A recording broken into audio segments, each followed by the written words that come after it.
Baru minggu lepas kita dengar Big Boss BYD, Chairman BYD kata dia orang nak turunkan harga semua kereta-kereta hybrid dia orang supaya lebih murah daripada kenderaan ICE untuk menyekat penjualan kenderaan ICE. Nampaknya dekat Malaysia dia punya attitude tetap sama, iaitu kita tengok sekarang bagaimana BYD telah menawarkan BYD Seal dalam dua varian, iaitu premium dan performance pada harga yang jauh di bawah jangkaan kebanyakan orang. Kita tengok di sini BYD Seal premium ditawarkan pada harga 179,800, iaitu 10,000 lebih murah pada Tesla Model 3, dan harga BYD Seal performance pada 199,800, iaitu harga yang sama dengan Tesla Model Y punya entry level. So ini kedua-dua harga ni memang terbukti sangat kompetitif kalau kita bandingkan dengan Tesla Model 3. Dan bukan saja dengan Tesla Model 3, saya rasa harga ni juga kompetitif dengan produk-produk ICE daripada jenama-jenama biasa yang kita lihat sedang berada di pasaran. Jadi kita tengok kenderaan ni memang mempunyai kelebihan yang banyak dari segi reka bentuk pun, kerana sudah banyak kita nampak segala review daripada luar negara pun memuji dari segi reka bentuk, dari segi performance, dari segi prestasi. Jadi model yang premium ni kita tengok dia mempunyai jelajah ataupun range 650 km dengan saiz motor yang menawarkan prestasi yang cukup bagus juga kalau kita tengok. Sebab kereta ni bukannya lemau, sungguh tidak lemau.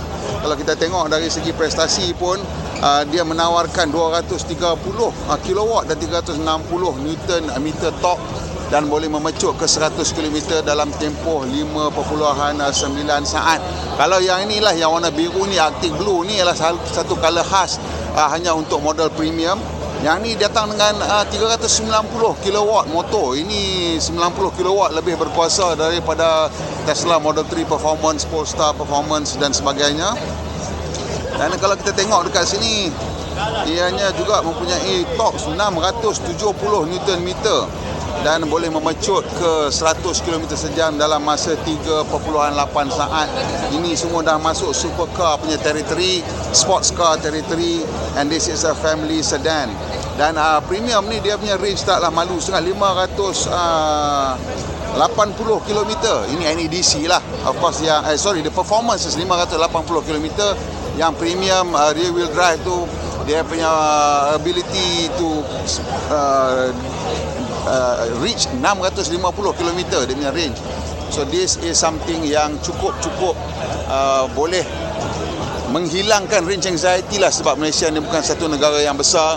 So range anxiety should not be an issue with this car. So kita tengok kereta ni memang reka bentuk tu kemas, typical kerana mempunyai coefficient of drag yang rendah, 0.219 kalau tak silap saya.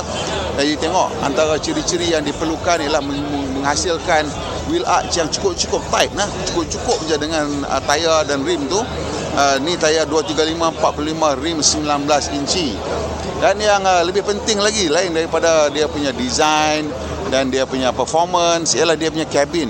Jadi banyak kereta daripada China sekarang menawarkan kabin yang menggunakan bahan-bahan yang agak premium juga. Kalau kita tengok di sini dekat belakang pun soft touch material, dan kat sini ada suite macam Alcantara punya style. Dia ambient lighting.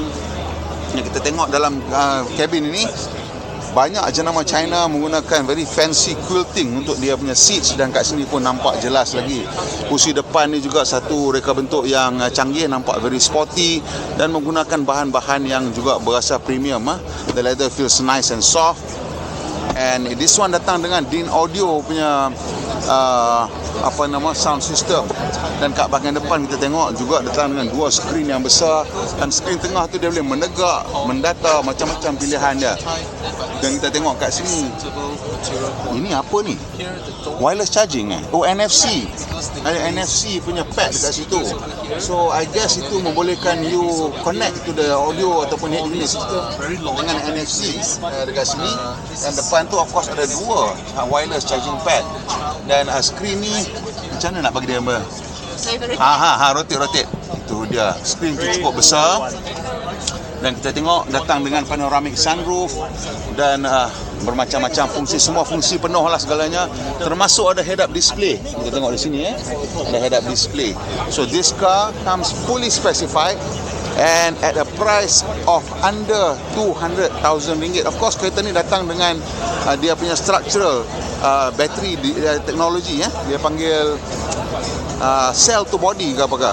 So maksudnya lantai itu ialah juga lantai bateri, adalah juga the top surface of the battery pack, which allows the floor untuk rendah sikit. Dan kalau kita tengok dekat sini, kita akan perasan floor dia rendah sikit berbanding dengan kereta elektrik biasa, dan ini akan membolehkan kita duduk dengan agak lebih selesa. Banyakkan kereta elektrik biasa, dia punya bumbung lantai dia tinggi sikit, dan itu membuatkan ianya berasa kurang selesa untuk perjalanan jarak jauh. The boot is quite nice. It's not as big as you might want to expect it to be, but it has a low load lip. So sini senang kita nak angkat, and there's a bit of storage underneath untuk dia punya charging cable dan sebagainya. I don't think this has a spare tire. Typically EVs jarang ada spare tire. And overall it's a nice clean design. Nothing too fancy, too weird. The typical BYD punya, dia menggunakan light bar all across, dan kat bawah ni ada sedikit agresif lah, all these Venturi streaks. But other than that, this is a nice clean design. Okay, ini dia punya ruang barang depan, front trunk, some people call front boot. Jadi ini useful.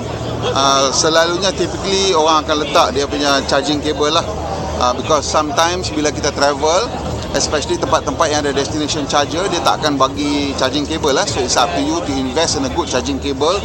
Kita always recommend 32A punya, because 32A akan bagi you capability untuk terima full charging power daripada your, whether it's a 22 kilowatt, 11 kilowatt. And it's quite a big, decent size bag, boleh masuk. So kalau you nak gunakan untuk letak you punya barang-barang pun boleh. Kadang-kadang kita je nak simpan benda-benda yang kita tak nak orang nampak, boleh simpan dekat depan ni lah. Okey, kalau tadi kita tengok version performance, yang ni ialah version premium, tak banyak beza sebenarnya version premium dengan version performance ni. Perbezaan harga pun RM20,000 tu, apa yang you dapat adalah extra power lah sebenarnya. You dapat an extra motor and extra torque, dan memberikan prestasi yang berbeza lah. 3.9 saat tu ada satu angka yang kalau nak capai macam tu, you have to buy a C63 AMG. Nak dapat 3.9 second tu, you have to buy a C63 AMG, and that is I can't remember what the price of that car, tapi it's well over RM500,000. And this is something that you can get for well, that one lah. And this one is at 5.9 seconds pun dah laju, cukup laju dah as a family car. And I think the spec is very similar, sebab kalau kita tengok dua-dua dapat Dyne Audio. Dyne Audio selalunya sound system tu as a differentiator. If you're getting the same, then you're probably getting the same features. And inside the car, kalau you tengok kat depan tu, it also has the head-up display, dan screen size dia sama. And nampak seat pun material sama, dan so what you're paying for is really for the additional performance if you choose the performance version. So overall, I think BYD just up the game untuk kereta elektrik di Malaysia ni, dan kita sangat-sangat berharap ianya akan disambut lah oleh pemain-pemain lain dalam industri kereta elektrik dan juga industri otomotif secara amnya, kerana kita nampak jika jenama-jenama daripada China terus menggunakan kelebihan kos mereka dengan menawarkan produk-produk yang berharga menarik begini, agak sukar untuk jenama-jenama lain untuk duduk kekal tanpa bersaing dengan dari segi harga ataupun spesifikasi. Okey, sampai sini video pendek kita hari ini. Kalau ada peluang, mungkin kita akan pandu uji kenderaan ni. Kalau tidak, bila kita dapat kereta lah. Pemandu Malaysia Pandai Berhemah, kita jumpa lagi insyaAllah.